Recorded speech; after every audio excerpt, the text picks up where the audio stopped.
Hello students, कैसे हैं आप लोग? स्वस्थ होंगे, मस्त होंगे। तो प्यारे बच्चों, आज हम प्रश्नावली 12.4 नई प्रश्नावली शुरू करने जा रहे हैं। तो ध्यान से देखें और सबसे पहले उसके फॉर्मूले कि शंकु का छिनक क्या होता है, शंकु के छिनक के फॉर्मूले ये सारे याद करने हैं। तो इन्हीं केवल 5 प्रश्न हैं नई प्रश्नावली में। प्रश्न संख्या 1, 2, 3 केवल सूत्र पर डिपेंड है और प्रश्न संख्या 4 और 5 दमदार है, इम्पोर्टेंट है, इसलिए ध्यान से देखना प्यारे बच्चों। तो शुरू करते हैं। चैनल में बने रहने के लिए चैनल को लाइक, सब्सक्राइब और शेयर करें। बिल्कुल भी सब्सक्राइब नहीं बन रहे दोस्तों, तो क्या करें, थोड़ा शेयर भी कर दो अपने दोस्तों के साथ। बच्चों शुरू करते हैं, ठीक है। क्या शुरू करते हैं? नई प्रश्नावली 12.4 शंकु के छिनक। शंकु कौन? तो बच्चों शंकु हम जानते हैं शंकु क्या होता है। ये हमारे पास एक शंकु है, ठीक है। अगर हम इसको यहाँ से काट देंगे या इधर से काट देंगे तो हमारे पास यहाँ से बच जाएगा, जिसकी डायग्राम मैंने ये बना दिया, ठीक है। इस शंकु के फॉर्मूले हम जानते हैं क्या होता है। वक्र पृष्ठ, वक्र पृष्ठ का क्षेत्रफल क्या होता है बच्चों शंकु का? पाई आर एल, ठीक है। क्योंकि इसमें क्या होती है, एक त्रिज्या होती है और ये त्रिज्या ऊंचाई होती है, ये एच है प्यारे बच्चों, और ये क्या है हमारे पास त्रिज्या है, ठीक है। उसके बाद क्या होता है दूसरा सूत्र, संपूर्ण पृष्ठीय क्षेत्रफल।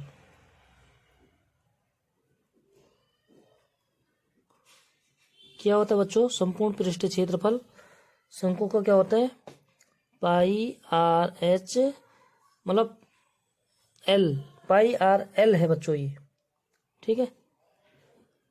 मतलब वक्र पृष्ठ और नीचे संपूर्ण का मतलब ये वाला क्षेत्रफल भी आ जाएगा। जो नीचे वृत्त है तो वृत्त का क्षेत्रफल क्या होता है बच्चों? पाई आर स्क्वायर, ठीक है। यहाँ तक क्लियर हो गया बच्चों। और तीसरा क्या होता है हमारे पास? शंकु का आयतन।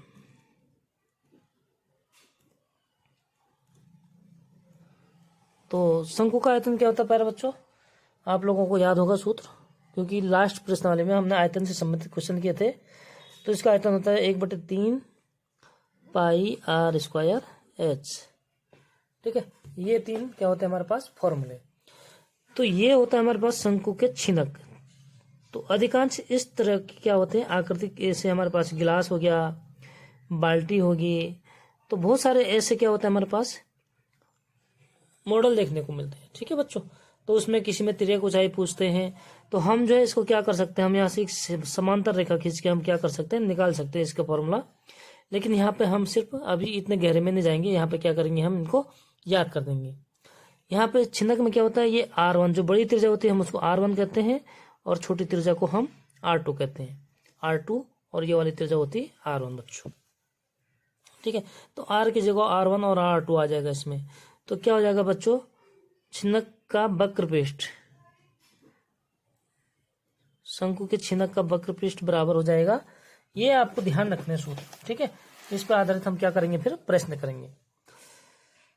पाई और आर ये तो आएगा, पाई और एल ये तो आएगा बच्चों, ठीक है। और आर की जगह क्या आता है, R1 माइनस R2, मतलब इसमें से हम अगर इसको घटा के देंगे तो ये कहाँ तक आएगा, यहाँ तक आएगा समझो, ठीक है बच्चों। तो यहाँ क्या कर देंगे हम, R1 माइनस R2 आर की जगह, ठीक है, R1 प्लस R2, ठीक है, माइनस नहीं प्लस R2, ठीक है। और दूसरा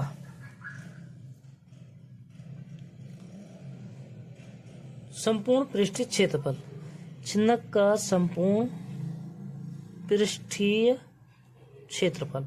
अब देखिए शंकु का संपूर्ण में क्या होता था, एक वृत्त था, ठीक है, और ऊपर तो कोना है। लेकिन छिनक होता है प्यारे बच्चों, उसमें हमारे पास कितने वृत्त हो जाते हैं, 2 वृत्त। तो अगर हम संपूर्ण पृष्ठ का निकालेंगे, ठीक है बच्चों, संपूर्ण पृष्ठ में एक तो ये जुड़ जाएगा और दूसरा क्या हो जाएगा, एक तो वक्र पृष्ठ का निकाल देंगे हम। तो इसमें वक्र पृष्ठ का क्या होता है, वक्र पृष्ठ का हो गया पाई R1 प्लस R2 और L, ठीक है, जहाँ एल क्या है, एक तिर्यक ऊंचाई है। और फिर उसके बाद क्या करेंगे बच्चों, हम इस वृत्त का क्षेत्रफल प्लस इस वृत्त का क्षेत्रफल, तो संपूर्ण का हो जाएगा, संपूर्ण का मतलब पूरे सरफेस का। ठीक है बच्चों, तो plus pi are square R1 पहले वृत्त के लिए और प्लस पाई R2 का स्क्वायर दूसरे वृत्त के लिए। ठीक है, तो ये तरीका है याद करने का बच्चों। तीसरा है शंकु का आयतन। तो हमें अब क्या करना है, शंकु के छिनक का आयतन, यानी कि 1/3 आयतन लिखेंगे। और ये फॉर्मूला याद रखने बच्चों, आपको बिना फॉर्मूले के आप कुछ भी नहीं कर सकते हैं। और जब भी क्वेश्चन करेगा तो वहां पे क्या है, सूत्र जरूर लिखना है, क्योंकि इसमें भी नंबर मिलते हैं। ठीक है बच्चों, तो आयतन 1/3 हो जाएगा, पाई भी एकदम अपनी जगह रहेगा और एच अपनी जगह पर। ठीक है बच्चों, और आर की जगह क्या लिखना है हमने, R1 R2 है, तो R1 और R2 का स्क्वायर क्या हो जाएगा, यानी R1 का स्क्वायर प्लस R2 का स्क्वायर प्लस R1 R2।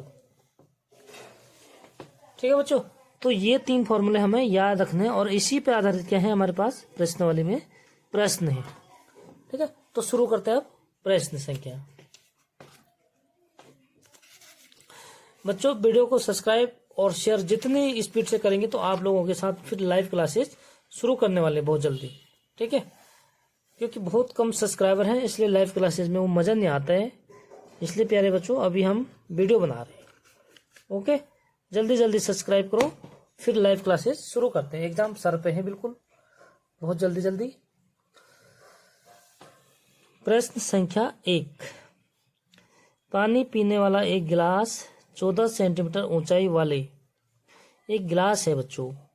तो गिलास बना देते हैं, 14 सेंटीमीटर ऊंचाई वाले एक शंकु के छिनक के आकार का है। मतलब एक गिलास है शंकु के छिनक के आकार का, तो शंकु का छिनक के आकार तो गिलास होता ही है बच्चों। इसकी ऊंचाई कितना कहते हैं, 14 सेंटीमीटर, यानी कि यहां से लेकर प्यारे बच्चों यहां तक के 14 सेंटीमीटर है। ठीक है, और एक शंकु के छिनक के आकार का है, दोनों वृत्ताकार सिरों का व्यास 4 सेंटीमीटर और 2 सेंटीमीटर है। यानी जो बड़ा व्यास है वो कितना है, 4 सेंटीमीटर, और छोटा व्यास कितना प्यारे बच्चों, 2 सेंटीमीटर। ठीक है, तो गिलास की धारिता क्या थी। ध्यान रखा कि धारिता का मतलब प्यारे बच्चों क्या होता है, धारिता मतलब होता है आयतन। लिख देता हूं, धारिता का मतलब होता है प्यारे बच्चों आयतन। ठीक है, तो हमें इस गिलास का आयतन निकालना है, मतलब इसमें कितना पानी आ सकते हैं। ठीक है बच्चों, तो हमारे पास क्या दे रखा है, एच दे रखा है। आयतन के लिए क्या क्या जरूरत पड़ती है, पहले यहाँ पे फॉर्मूला लिख दूं, छिनक का आयतन, फिर आपको पता लग जाएगा क्या क्या जरूरत पड़ती है। ठीक है, छिनक का आयतन क्या होता है बच्चों, अभी फॉर्मूला बताया था, 1/3 पाई अपनी जगह और एच अपनी जगह, आर की जगह क्या हो गया, R1 का स्क्वायर प्लस R2 का स्क्वायर प्लस R1 R2। तो हमें क्या क्या जरूरत है प्यारे बच्चों, इसमें R1 R2 जो दिया है और H, तो तीनों चीज हमारे पास क्या है बच्चों, दे रखे हैं।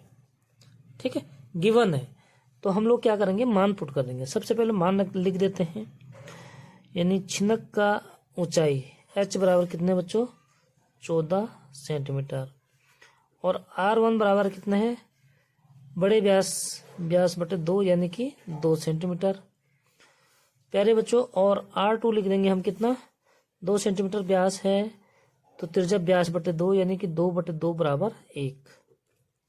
ठीक है साथियों, तो ये हो गया हमारे पास H R1 R2। तो इसलिए हम लिखेंगे छिनक का आयतन, शंकु के छिनक का आयतन या गिलास का आयतन लिख दीजिए प्यारे बच्चों। ठीक है, तो क्या होगा, फॉर्मूला मैंने ये ऊपर लिख दिया है। अब हम सीधे क्या करते हैं बच्चों, मान रख देते हैं। आपको क्या करना है, एग्जाम में फॉर्मूला भी जरूर लिखना है बच्चों। ठीक है, उसमें भी हमें मार्क्स मिलते हैं। तो 1/3 और पाई को पाई की जगह फिलहाल लिख देते हैं, R1 2 का स्क्वायर यानी 4 प्लस R2 1 का स्क्वायर यानी 1 और प्लस R1 R2 यानी 2 और गुणा 1, 2 एकम 2। ठीक है बच्चों, और H कितना है 14 है। क्लियर हो गया यहाँ तक। अब देखिए, अब हम पाई का मान भी रख देते हैं, 1/3 गुणा 22/7 और 4 5 और 2 7 यानी गुणा 7 और गुणा 14। ठीक है बच्चों, 7 से तो 7 कट गया। अब हमारे पास क्या बच गया, 22 गुणा 14/3। तो बच्चों इसको हम सॉल्व करेंगे, फिर 3 का भाग उसमें देंगे, तो कितना आ जाएगा हमारे पास, करके देखें कैलकुलेटर में। तो आप लोग इसको गुणा करना बच्चों, तो ये आएगा हमारे पास 102.66 सेंटीमीटर। तो आयतन है तो क्यूब हो जाएगा, अगर क्षेत्रफल होता तो स्क्वायर हो जाता प्यारे बच्चों। ठीक है, तो ये हमारा क्या हो गया, आंसर हो गया। तो प्रश्न संख्या 1 कंप्लीट। अगला प्रश्न शुरू करें। प्रश्न संख्या 2। सबसे पहले प्रश्न संख्या 2 को पढ़ लेते हैं बच्चों। ठीक है, क्या लिखा है, एक शंकु के छिनक की तिर्यक ऊंचाई 4 सेंटीमीटर है तथा इसके वृत्तीय सिरों का परिमाप, यानी छिनक है, शंकु का छिनक प्यारे बच्चों यहाँ पे बना देते हैं, शंकु का छिनक बना देते हैं। ये हो गया शंकु का छिनक। तिर्यक ऊंचाई कितना है बच्चों, यानी कि L बराबर कितना दे रखा हमें, 4 सेंटीमीटर। ठीक है, परिमाप, परिधियों का परिमाप, यानी कि हमारे पास इस परिधि और इस परिधि का परिमाप दिया है। तो हमें किस किस की जरूरत होती है आयतन के लिए ना, यहाँ क्या निकालना हमने, वक्र पृष्ठीय क्षेत्रफल। तो यहाँ पे फॉर्मूला लिख दे बच्चों, वक्र पृष्ठीय क्षेत्रफल क्या होता है, शंकु का वक्र पृष्ठीय क्षेत्रफल। शंकु का वक्र पृष्ठीय क्षेत्रफल, सबसे पहले मैं यहाँ पे फॉर्मूला लिख देता हूँ। ठीक है, वक्र पृष्ठीय क्षेत्रफल किसका, छिनक का। तो क्या होता है प्यारे बच्चों, पाई R1 प्लस R2 और L। तो ये फॉर्मूला आपको याद करना है बच्चों। ठीक है, फॉर्मूले को याद आपने करना है। ठीक, तो अब क्या करेंगे बच्चों, हमें किस किस की जरूरत है, R1 R2। हमारे पास वृत्त की क्या दे रखी, परिधियां दे रखी। ठीक है, वृत्त की परिधियां दे रखी।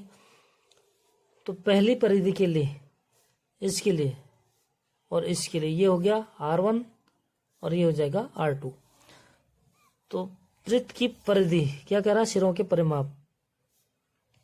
हम लिखेंगे पहली वृत्त की परिधि कितना दे रखा बच्चों, 18 सेंटीमीटर। 18 सेंटीमीटर, यानी कि इम्प्लाइज डेट वृत्त की परिधि क्या होता है, 2πr1।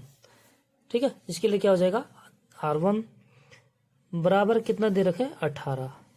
तो 2 से प्यारे बच्चों हम 18 को काटेंगे तो 9 बार, तो R1 बराबर क्या हो जाएगा, 18/पाई। ठीक है, ये हो जाएगा R1। यहाँ पे हमने पाई का मान नहीं रखा है क्योंकि ये पाई आगे जाके कट जाएगा। ठीक है बच्चों, इसलिए हमने पाई का मान नहीं रखा है, उसको लास्ट में रख देंगे अगर जरूरत पड़ेगी तो। इसकी इसी प्रकार निकालेंगे हम दूसरे वृत्त की परिधि। 2 वृत्त होते छिनक में। ठीक है, दूसरे वृत्त की परिधि कितना दे रखा प्यारे बच्चों, 6 सेंटीमीटर, यानी कि 2πr2, क्योंकि R1 पहले वृत्त की है तो R2 हो जाएगी दूसरे वृत्त की। 6 यानी कि इम्प्लाइज डेट आगे हो जाएगा बच्चों, 2 से 6 कट जाएगा 3 बार, तो R2 बराबर हो जाएगा 3/पाई। ठीक है, क्या हो गया ये, सेंटीमीटर त्रिज्याएं। ठीक है बच्चों, तो अब हमें निकालना है वक्र पृष्ठीय क्षेत्रफल। ठीक है, तो हम लिखेंगे तिर्यक ऊंचाई हमें दे रखी कितना 4 सेंटीमीटर।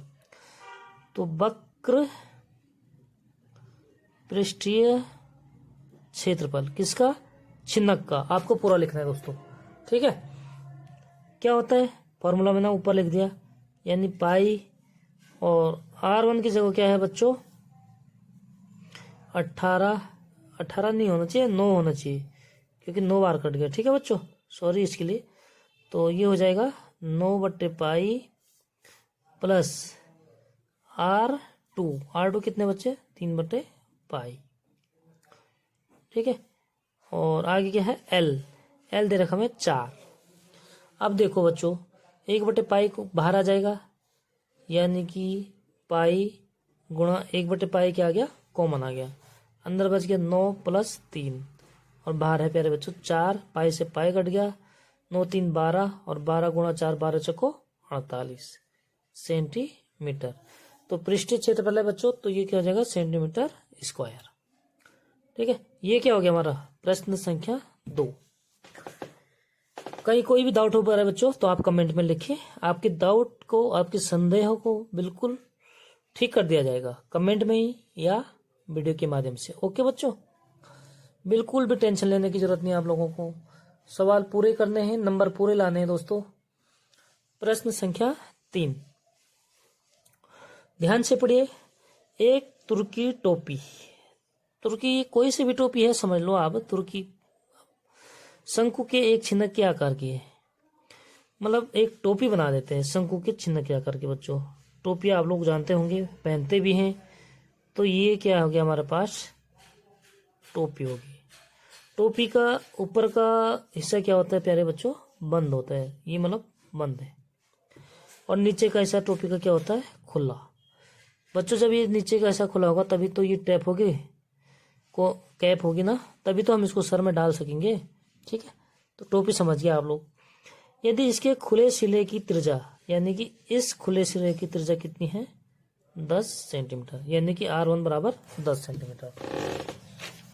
ठीक है, और ऊपरी सिरे की त्रिज्या 4 सेंटीमीटर, यानी ये ऊपरी सिरा है इसकी R2, तो R2 बराबर कितना हो गया 4 सेंटीमीटर। ठीक है बच्चों, टोपी की तिर्यक ऊंचाई 15 सेंटीमीटर है, यानी ये जो तिर्यक ऊंचाई है प्यारे बच्चों ये कितना है L बराबर 15 सेंटीमीटर। ठीक है, आप लोग इसको यहाँ पे भी आराम से लिख सकते हैं कि टोपी के खुले तरीके से लिखना। ठीक है बच्चों, कैसे लिखोगे, टोपी के खुले सिरे की त्रिज्या 10 सेंटीमीटर, तो R1 बराबर 10 सेंटीमीटर, पूरा डिटेल से लिखना आप लोग। ठीक है, फिर लिखना ऊपरी सिरे की त्रिज्या, यानी R2 बराबर 4 सेंटीमीटर। ठीक है बच्चों, पूरा लिखना, मैं शॉर्टकट बता रहा हूँ आप लोगों को। उसके बाद लिखेंगे तिर्यक ऊंचाई, टोपी की तिर्यक ऊंचाई बराबर 15 सेंटीमीटर। अब हमें क्या निकालना है प्यारे बच्चों, इससे बनाने प्रयुक्त पदार्थ का क्षेत्रफल। तो इसको बनाने में जो प्रयुक्त पदार्थ लगा होगा प्यारे बच्चों, तो वो तो ये पूरा लगा होगा यहाँ से लेके, और ये वक्र पृष्ठ और ऊपरी वृत्ताकार के क्षेत्रफल, क्योंकि नीचे तो खाली है बच्चों, इस खाली में तो कुछ लगेगा नहीं। ठीक है, ये क्या है टोपी यहाँ से खाली है ये वाले, तो हमें किस किस का निकालना है, छिन्नक का वक्र पृष्ठ और प्लस ऊपरी वृत्ताकार की क्षेत्रफल। ठीक है, तो इसको हम लिखेंगे बच्चों, कैसे लिखेंगे, टोपी को बनाने में प्रयुक्त पदार्थ का क्षेत्रफल, मतलब पदार्थ चाहे टोपी पदार्थ बनाओ या किसी कपड़े की बना लो गोल टोपी। ठीक है, तो ये लगा लो, हम लिखेंगे टोपी को बनाने में, क्योंकि जो चीज पूछा जाता है वही चीज लिखा जाता है बच्चों। ठीक है, तो टोपी को बनाने में प्रयुक्त पदार्थ बराबर क्या हो जाएगा, छिन्नक का वक्र पृष्ठ, छिन्नक का वक्र पृष्ठ क्षेत्रफल प्लस ऊपरी वृत्ताकार की, ऊपरी वृत्ताकार भाग का क्षेत्रफल, मतलब ये जो वृत्ताकार भाग है प्यारे बच्चों इसका क्षेत्रफल। तो हम लिखेंगे ऊपरी क्योंकि नीचे तो खुला है, इसका तो कोई क्षेत्रफल नहीं निकालना है। ठीक है, तो ऊपरी वृत्ताकार भाग का क्षेत्रफल। ठीक है साथियों, अब देखो आप क्या करेंगे, हम छिन्नक का वक्र पृष्ठ क्या होता है, अभी इससे पहले प्रश्न में निकाला था हमने। छिन्नक का वक्र पृष्ठ क्या होता है, पाई r1 प्लस r2 और l। तो ये r1 भी दिया है, r2 भी दे रखा है, l भी दे रखा है, प्लस ऊपरी वृत्ताकार का यानी वृत्त का क्या होता है, पाई r2 का स्क्वायर। ठीक है साथियों, बस ये हो गया हमारा कंप्लीट क्वेश्चन। तो अब हमने क्या करना है बच्चों, इसमें मान रखना है। तो मान रख देंगे हम, पाई का मान क्या होता है 22, पाई कॉमन आ गया समझो, सबसे पहले पाई कॉमन ले लिया बच्चों। ठीक है, और इधर क्या बच गया, r1 प्लस r2, यानी r1 है 10, r2 है 4, तो 14, और गुणा l तिरक हो जाए कितना है 15, प्लस पाई तो बाहर आ गया, r2 कितना है बच्चों 4, और 4 का क्या हो जाएगा स्क्वायर यानी 16। ठीक है बच्चों, कोई दिक्कत तो नहीं है, कोई भी डाउट हो तो आप पूछिए, बिल्कुल भी घबराहट नहीं होनी चाहिए। ठीक है, एकदम बिंदास होके देखिए, जो चीज़ समझ में नहीं आता है उसको पूछिए, बट सिर्फ क्या करना है, चैनल को सब्सक्राइब करना है दोस्तों। ठीक है, अब पाई का मान रखेंगे 22/7 गुणा, इसको गुणा करेंगे तो ये हो जाता है 210 प्लस 16। ठीक है, जोड़ेंगे बच्चों तो कितना हो गया 226, यानी 22 गुणा 226/7। ठीक है, तो जब हम बच्चों इसको कैलकुलेशन करेंगे तो आप लोग इसको गुणा भाग करोगे तो देखना ये आएगा आपका 710.285 और सेंटीमीटर। निकालना क्या हमें संपूर्ण पृष्ठ, तो स्क्वायर हो जाएगा बच्चों। ठीक है, तो आज की वीडियो बच्चों यहीं पे समाप्त करते हैं, मिलते हैं नेक्स्ट वीडियो में। प्रश्नावली 4 और 5 कंप्लीट कर देंगे, बिल्कुल दमदार क्वेश्चन है, बहुत इंपॉर्टेंट है एग्जाम के लिए, तो ध्यान से देखें, ध्यान से पढ़ें। ऑल द बेस्ट, आपका दिन मुबारक हो। बाय बाय बच्चों।